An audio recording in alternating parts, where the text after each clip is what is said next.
కాంగ్రెస్ పార్టీలో చేరడానికి ఒకే ఒక్క కారణమని చేరేటప్పుడు కూడా చెప్పినా మా తలలను లెక్క పెడతా అంటుండు, క్యాస్ట్ సెన్సస్ చేస్తా ఉంటుండు, మాకు 42% రిజర్వేషన్ ఇస్తా అంటుండు రాహుల్ గాంధీ గారు అని చేరినాం. ఆయన ఆలోచన మేరకు, రేవంత్ రెడ్డి గారి పిలుపు మేరకు కాదు కదా నేను చేరింది, ఆయన ఆలోచన మేరకు చేరినాం. అదే నాయకుడు రాహుల్ గాంధీ గారు పార్లమెంట్ లో ఉన్న మాట్లాడుకుంటూ ఓ బీసీ నాయకులారా, బీసీ ఎంపీలారా, మీకు అన్యాయం జరుగుతుంటే మీరు మాట్లాడరా అని చెప్పిండు. మరి ఆయన చెప్పిందే నేను చేస్తా ఉన్నా.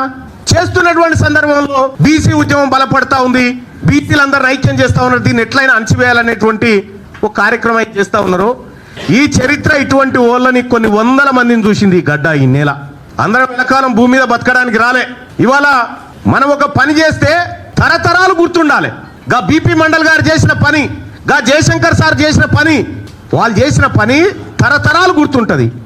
ఇప్పుడు మీరు పని చేస్తే మీ మంత్రులకే మీ పేరు యాదకు వస్తలేదా? అందుకోసమే ముఖ్యమంత్రి గారు మిమ్మల్ని పరిపాలన చేయమని అప్పగించినటువంటి సందర్భంలో మీరు తీసుకున్న నిర్ణయం తప్పని చెప్పిన